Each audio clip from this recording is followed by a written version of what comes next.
আসসালামু আলাইকুম, সবাইকে স্বাগতম জানাচ্ছি কোষ রসায়নের আরো একটি ক্লাসে। আজকের ক্লাসে আমরা শিখবো হচ্ছে পলিস্যাকারাইড।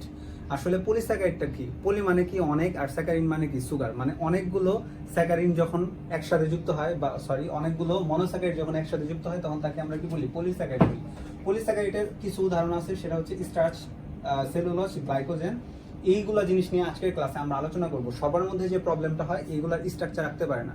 সো এটা জিনিস সহজে বোঝার জন্য আমি কি লিখছি, গ্লুকোজ, মানে আমরা পলিস্যাকারাইড রাখার জন্য আমরা কি করব, গ্লুকোজ এর স্ট্রাকচার রাখবো, তার সাইডে কি লিখবো, এন লিখবো। এবার আমরা কিভাবে শনাক্তকরণ করবো যে কোনটা স্টার্চ হবে, কোনটা সেলুলোজ হবে, আর কোনটা গ্লাইকোজেন হবে? কারণ স্টার্চ বলি, গ্লাইকোজেন বলি, আর সেলুলোজ বলি, সবগুলাতেই গ্লুকোজ থাকবে, তার পাশে এন থাকবে। এর মানে কি? বহু সংখ্যক স্যাকারাইড। আচ্ছা, তাহলে যদি কখনো কোনো গ্লুকোজের সাইডে আলফা 1,4 লিঙ্কেজের মাধ্যমে যুক্ত থাকে তাহলে সেটা স্টার্চ হবে, এবং বিটা 1,4 লিঙ্কেজের মাধ্যমে যুক্ত থাকলে সেটা সেলুলোজ, এবং আলফা 1,4 প্লাস আবার আলফা 1,6 লিঙ্কেজের মাধ্যমে যদি যুক্ত থাকে গ্লাইকোজেন, এবং ফাইনালি আমি অ্যামাইলোজ আর হচ্ছে অ্যামাইলোপেকটিন নিয়ে আলোচনা করব। সো ফার্স্টে হচ্ছে আমি স্টার্চ যদি আলোচনা করতে যাই তাহলে পড়তেছে কি নিয়ে? পলিস্যাকারাইড নিয়ে। পলিস্যাকারাইডে কি থাকবে? আমাদের গ্লুকোজ থাকবে। তাহলে গ্লুকোজ কতগুলো থাকবে? এন সংখ্যক, মানে অনেকগুলা গ্লুকোজ থাকবে। তাহলে আমি ফার্স্টে গ্লুকোজের চিত্রটা আঁকি। গ্লুকোজের চিত্র আঁকতে গেলে আমাদের গ্লুকোজটা আসলে কোন আকৃতির? ষড়ভুজ আকৃতির। তাহলে ষড়ভুজ আকৃতির গ্লুকোজের চিত্র আঁকি। তাহলে কিরকম হবে? এরকম একটা শেপ আসবে, ষড়ভুজাকার, অনেকটা দেখতে বেনজিনের মতো। সেগুলো জায়গায় কি থাকবে? কার্বন, এখানেও কার্বন, এখানেও কার্বন, এখানেও কি থাকবে? কার্বন থাকবে, এখানেও কি থাকবে? কার্বন থাকবে, আর এখানে কি থাকে? আমাদের অক্সিজেন থাকে।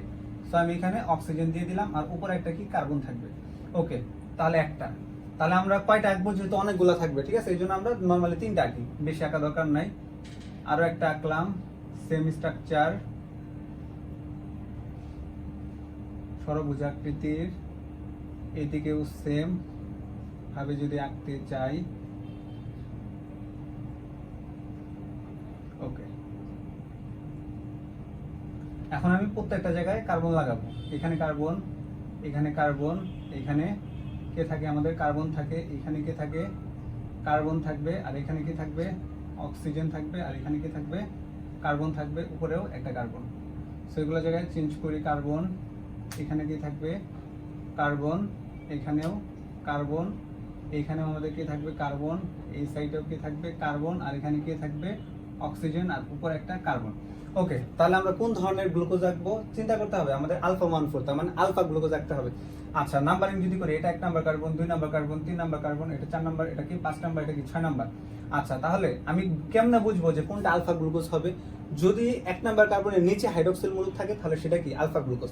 তাহলে এটার ক্ষেত্রে এটা 1 নাম্বার কার্বন, এটার ক্ষেত্রে এটা 1 নাম্বার কার্বন। তাহলে আমি যদি আলফা 1,4 লিঙ্কেজের মাধ্যমে যুক্ত করতে চাই, 1 নাম্বার কার্বনের নিচে কি দিয়ে দিব? OH মূলক দিয়ে দিব। এটারও 1 নাম্বার নিচে কি? OH মূলক দিয়ে দিব। এটারও 1 নাম্বার কার্বন নিচে কি? OH মূলক দিয়ে দিব। তাহলে 1 নাম্বার কার্বনের নিচে যদি OH মূলক দেই তাহলে উপরে হাইড্রোজেন থাকবে, এটারও উপরে হাইড্রোজেন থাকবে, এটার উপরে হাইড্রোজেন থাকবে। এবার বাকি জিনিসগুলো পূরণ করব। তাহলে 2 নাম্বার কার্বনের নিচে হাইড্রোক্সিল হলে উপরে হাইড্রোজেন। তাহলে এবার নিচে হাইড্রোজেন, উপরে হাইড্রোক্সিল। ওকে, এবার নিচে হাইড্রোক্সিল, উপরে হাইড্রোজেন। এটার ক্ষেত্রে কি হবে? নিচে হাইড্রোজেন হবে, আর এটার ক্ষেত্রে CH2OH। সো এটাই কি? একটা গ্লুকোজের স্ট্রাকচার। এবার সেম ভাবে যদি এটারও আঁকতে চাই, নিচে আমাদের কি হবে? হাইড্রোক্সিল, উপরে কি হবে? হাইড্রোজেন, নিচে হাইড্রোজেন, উপরে কি হবে? হাইড্রোক্সিল। ওকে, নিচে হাইড্রোক্সিল, এখানে কি হবে? হাইড্রোজেন। এটার ক্ষেত্রেও সেম জিনিস, নিচে কি হবে আমাদের? আমি একটু বেশি ছোট করে লিখে ফেলছি, একটু বড় করি। হ্যাঁ, কার্বন, এখানে কি থাকবে? একটা কার্বন। ওকে, তাহলে এটার ক্ষেত্রেও এটা কি 1 নাম্বার কার্বন, নিচে কি থাকবে আমাদের? হাইড্রোক্সিল।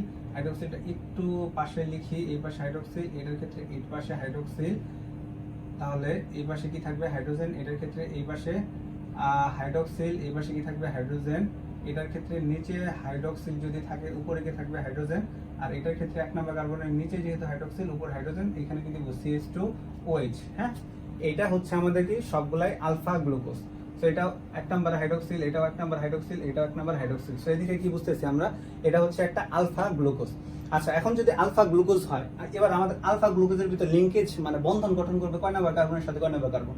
1,4 দ্বারা কি বুঝাইতেছে? এই 1 নাম্বার কার্বনের সাথে, এটার ক্ষেত্রে 4 নাম্বার কার্বন কোনটা? এই যে এটা, কারণ এটা যদি 1 হয়, 2, 3, 4, তাহলে এটা কি 4 নাম্বার কার্বন, তাহলে এটার ক্ষেত্রেও 1 2 3 4 এটা কি 4 নাম্বার কার্বন। তার মানে বন্ধন যুক্ত করবে কয় নাম্বার কার্বনের সাথে, 4 নাম্বার কার্বন। এখন কোশ্চেন হচ্ছে, অনেকে কোশ্চেন করে এতগুলো আসলে গ্লুকোজ কেন আঁকলাম, যেহেতু পলিস্যাকারাইড, পলিস্যাকারাইড মানে কি অনেকগুলা স্যাকারাইড থাকবে, স্যাকারাইড বা সুগার বা গ্লুকোজ থাকবে, এই জন্য আমি এন সংখ্যক আঁকলাম, মানে কতগুলো আছে, অনেকগুলো আছে। এবার যেটা হবে 1 নাম্বার কার্বন এবং 4 নাম্বার কার্বনের নিচে দুটার পাশে কি হাইড্রোক্সিল আছে, দুইটার মাঝখানে যে হাইড্রোক্সিল আছে, এই দুইটা হাইড্রোক্সিল একসাথে একটা বন্ধনের মাধ্যমে যুক্ত হবে, যেটার নাম কি গ্লাইকোসাইটিক বন্ধন। তাহলে বন্ধনের মাধ্যমে যদি যুক্ত হয়, এই পাশে কি আছে আমাদের একটা হাইড্রোক্সিল, ওই পাশে কি আরেকটা হাইড্রোক্সিল, তাহলে দুইটা হাইড্রোক্সিলের মধ্যে একটা হাইড্রোক্সিল আর একটা হাইড্রোজেনের সমন্বয়ে কি তৈরি করে ফেলে, পানি তৈরি করে ফেলে। তাহলে এখানে অতিরিক্ত কে থেকে যায়, অক্সিজেনটা থেকে যায়।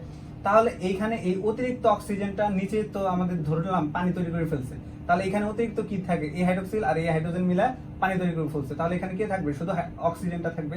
তাহলে এই অক্সিজেনটা কি করবে, একটা বন্ধন তৈরি করবে, কার মধ্যে, 1 নাম্বার কার্বন আর এই যে 4 নাম্বার কার্বনের মাধ্যমে এই যে বন্ধনটা তৈরি হয়ে গেছে।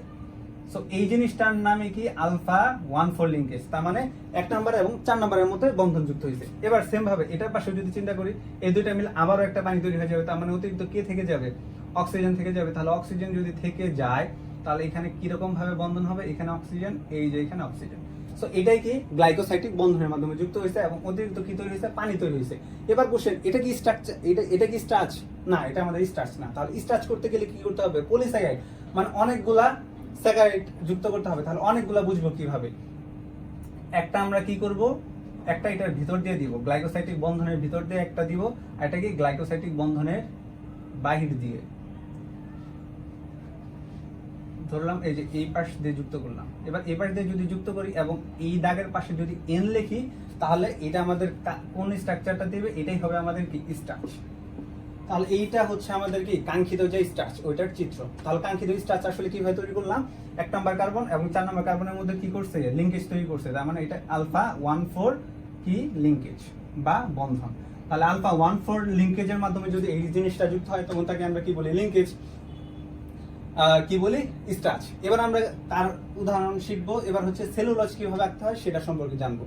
সেম ভাবে সেলুলোজ যদি আঁকতে চাই, তাহলে আমরা কি করব, তাহলে বিটা 1,4 লিংকেজ যদি কখনো থাকে, তাহলে সেটা কি হবে, সেলুলোজ হবে। তাহলে বিটা 1,4 লিংকেজ কিভাবে করব, সেম ভাবে। তাহলে এটাও তো পলিস্যাকারাইড, তার মানে অনেকগুলা গ্লুকোজ যুক্ত থাকবে। তাহলে গ্লুকোজ আমরা আঁকি, তাহলে এখানে একটা গ্লুকোজ আঁকলাম, একটা গ্লুকোজ, এইখানে আরেকটা গ্লুকোজ, কয়টা হলো, দুইটা, এই পাশে আরেকটা গ্লুকোজ দিব আমরা। তাহলে আরেকটা গ্লুকোজ এখানে যুক্ত করি, স্ট্রাকচার এখানে লিখি আলফা 1,4 লিংকেজ। আচ্ছা, তাহলে এখানে যদি আমি আরো একটা গ্লুকোজ আঁকি, ওকে, তাহলে আরো একটা আমরা গ্লুকোজ তৈরি করে ফেললাম। হ্যাঁ, তাহলে এবার আমাদের গ্লুকোজ কয়টা, 3টা। আচ্ছা, এবার চিন্তা করতে হবে, কার্বন আমরা দিব, তাহলে এটা হচ্ছে কার্বন, এটাও আমাদের কাঙ্ক্ষিত কার্বন, এটাও আমাদের কি কার্বন, এখানেও কার্বন। শুধুমাত্র এই মাথায় আমি কি দিব, অক্সিজেনটা দিব, আর বাকি সবগুলো জায়গায় কি থাকবে, কার্বন। তাহলে এইখানে কি থাকবে, কার্বন, এখানেও কার্বন, এখানেও আমাদের কি থাকবে, কার্বন, এখানেও কার্বন, শুধুমাত্র কি এই যে এইখানে আমি কি দিব, অক্সিজেন। তাহলে এই পাশে আমি কার্বন দিয়ে দিলাম। সেম ভাবে এখানেও কার্বন, এখানেও কার্বন, এই জায়গায় কার্বন, এই জায়গায়ও কার্বন, এখানে কি দিব আমি, অক্সিজেন দিব, আর এই জায়গায়ও কার্বন দিলাম। এবার নাম্বারিং যদি করি, এটা 1 নাম্বার কার্বন, এটা 1 নাম্বার কার্বন, তাহলে এটা কয় নাম্বার হবে, 2 নাম্বার। একটা করতেছি, সবগুলো করবো না, 3 নাম্বার, 4 নাম্বার, 5 নাম্বার, তাহলে 6 নাম্বার কার্বন উপরে থাকবে। তাহলে এটা 6 নাম্বার। তাহলে 6 নাম্বার কার্বন সবসময় কোথায় থাকে, দেখা যাচ্ছে যে উপরে থাকতেছে 6 নাম্বার। তাহলে এটার ক্ষেত্রেও 6 নাম্বার কার্বন কোথায় থাকবে, 1 2 3 4 5। হ্যাঁ, ঠিক আছে, 6 নাম্বার কার্বন কোথায় থাকবে আমাদের, 5 নাম্বার কার্বনের উপরে। তার মানে এই যে এখানে থাকবে কার্বন, এটা 1 2 3 4, দেখি 4 নাম্বার। তাহলে 6 নাম্বার কার্বন কোথায় থাকবে, উপরে। ওকে, তাহলে এবার আমি স্ট্রাকচার এঁকে ফেলছি। এবার সেম ভাবে যদি করতে চাই, হিসাব হচ্ছে আমাদের 1 নাম্বার কার্বন দিয়ে, 1 নাম্বার কার্বনের নিচে হাইড্রোক্সিল মূলক দিলে এটা আলফা হয়। যেহেতু বিটার কথা বলছে, তার মানে বিটা মানে কি, উপরে হাইড্রোক্সিল হবে, নিচে কি হবে, হাইড্রোজেন। তাহলে প্রত্যেকটা উপরে হাইড্রোক্সিল, নিচে কি দিয়ে দিলাম, হাইড্রোজেন। তাহলে এটারও উপরে হাইড্রোক্সিল, নিচে কি দিয়ে দিলাম, হাইড্রোজেন দিয়ে দিলাম। এবার আমাদের আর কোনো সমস্যা নেই। এবার গ্লুকোজের বাকি স্ট্রাকচার এটা দেখে আমি এঁকে ফেলি। তাহলে এটা কি আছে, CH2OH, এটার নিচে শুধুমাত্র একটা হাইড্রোজেন দেওয়া, হাইড্রোজেন দিলাম। এটার পাশে কি দেওয়া, হাইড্রোজেন দেওয়া, হাইড্রোক্সিল দিলাম, সমস্যা নাই। হাইড্রোজেন উপরে কি দিব, হাইড্রোক্সিল, এটার নিচেও কি দিব, হাইড্রোক্সিল, উপরে কি দিব, হাইড্রোজেন। সেম ভাবে যদি করি, আমরা তাহলে এটা হাইড্রোক্সিল, এই পাশে হাইড্রোজেন, হাইড্রোজেন, তাহলে এই পাশে হাইড্রোক্সিল, এটার পাশে কি হাইড্রোজেন, তাহলে এটার পাশে কি হবে, এই পাশে যেহেতু হাইড্রোক্সিল আছে হাইড্রোক্সিল, উপরে কি হাইড্রোজেন, CH2OH। সেম ভাবে যদি আমি আঁকতে চাই এটার ভিতরেও CH2OH আঁকছি, হ্যাঁ। এটার নিচে এটা আমাদের কি হবে হাইড্রোক্সিল, এটার নিচে এটা কি হবে কি কয় নাম্বার কার্বন, 2 নাম্বার কার্বনের নিচে হাইড্রোক্সিল, উপরে হাইড্রোজেন, 3 নাম্বার কার্বনের উপরে হাইড্রোক্সিল, নিচে হাইড্রোজেন। আচ্ছা, তাহলে এইখানে এবার দেখা যাক এখানে আরেকটা বন্ধনের মাধ্যমে যেহেতু যুক্ত হবে, তাহলে আমি এটা কি শিখছি, এটা কার স্ট্রাকচার হবে, এটা হচ্ছে সেলুলোজ। তাহলে আমরা যদি সেলুলজ আঁকতে চাই, এটা তো এখনো সেলুলজ হয় নাই, সেলুলজ, সরি বানানটা ভুল করছি, সেলুলজ। তাহলে সেলুলজ করতে গেলে কি করতে হবে, β14 লিঙ্কেজের মাধ্যমে যুক্ত করতে হবে। তাহলে β14 লিঙ্কেজের মাধ্যমে যদি যুক্ত করি, তাহলে β14 লিঙ্কেজ আসলে কোনটা, তার মানে 1 নাম্বার কার্বনের সাথে 4 নাম্বার কার্বন যুক্ত হবে। তার মানে এখানে 1 নাম্বার কার্বন, আর এটার ক্ষেত্রে 4 নাম্বার কার্বন কোনটা, এটা 4 নাম্বার, আর এটার ক্ষেত্রে 4 নাম্বার কার্বন কোনটা, এটা। তাহলে β14, তার মানে এই উপরের সাথে নিচেরটার একটা বন্ধন যুক্ত হবে। তাহলে কি রকম, এই যে এইটার সাথে আমি একটু দেখাই, এই যে এইটার সাথে বন্ধন করবে আসলে কোনটা, এই যে এই জিনিসটা, প্রত্যেকটার ক্ষেত্রে ওটাই। এই যে এটার ক্ষেত্রে বন্ধন গঠন করবে কি আসলে এই যে এই জিনিসটা, মানে উপরে হাইড্রোক্সিল, নিচের হাইড্রোক্সিলের সাথে এক ধরনের বন্ধন গঠন করবে। তাহলে একটা হাইড্রোক্সিল মিলে কি তৈরি হয়ে যাবে, পানি তৈরি হয়ে যাবে। তাহলে অতিরিক্ত কি থেকে যাবে, অক্সিজেন। তাহলে এখানে আমরা শুধু কি লিখবো, অক্সিজেনটা লিখবো। ধরি এই হাইড্রোক্সিলের সাথে এই হাইড্রোজেন বন্ধন গঠন করছে, তাহলে কি থেকে যায়, শুধু অক্সিজেনটা থেকে যায়। তার মানে আমি শুধু এখানে কি লিখবো, অক্সিজেনটা লিখে দিব। তাহলে অক্সিজেনটা যদি লিখে দেই তাহলে এটা আসলে কিরকম হবে, এবার যদি চিন্তা করি, এখানে সুন্দর লাগবে, নিচে দিলাম। তাহলে এটার ক্ষেত্রেও তাই, হাইড্রোক্সিল আর নিচের হাইড্রোজেন মিলে কি তৈরি হয়, আমাদের পানি তৈরি হয়। তাহলে এটার ক্ষেত্রেও বন্ধনটা কিভাবে তৈরি হবে, এই যে এইভাবে, ঠিক আছে।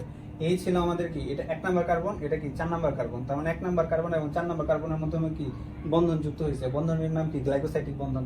যেহেতু এই বন্ধনের মাধ্যমে যুক্ত হয়েছে, এখন আমরা এটার নাম কি সেলুলোজ বলবো না, এটার নাম এখনো সেলুলোজ না, কারণ কি সেলুলোজ বানাতে গেলে কি n সংখ্যক পলিমার দিতে হবে। তাহলে n সংখ্যক করলে একটা হচ্ছে বন্ধনের ভিতরে দিব, একটা কি বন্ধনের বাইরে দিব।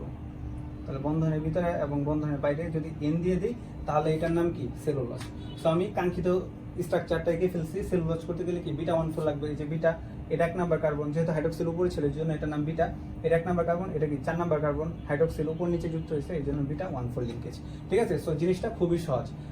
সো এই সেম ভাবে আমরা কার স্ট্রাকচার রাখতে পারি, 1 নাম্বার কি স্টার্চের, 2 নাম্বার কি গ্লাইকোজেনের স্ট্রাকচারটা আমরা এঁকে ফেলছি। সো অনুরূপ ভাবে সেলুলোজের স্ট্রাকচারটা এঁকে ফেলছি। সো অনুরূপ ভাবে আমরা চাইলে গ্লাইকোজেনের স্ট্রাকচারটাও আঁকতে পারি। সো এটা হচ্ছে তোমাদের জন্য হোমওয়ার্ক দেওয়া, তোমরা হচ্ছে গ্লাইকোজেনের স্ট্রাকচারটা আঁকবা, আইকা আমাকে দেখাবা বা কমেন্টের মাধ্যমে আমাকে জানাবা, আমি দেখবো। যদি তারপরেও কেউ আঁকতে না পারো তাহলে আমাকে বলবো, আমি আবার হচ্ছে পরবর্তী ক্লাসে করে দিব। সো এখন যেটা শেখাবো অ্যামাইলেজ এবং অ্যামাইলোপেকটিন জিনিসটা কি, এই সম্বন্ধে এবার আমরা আলোচনা করব।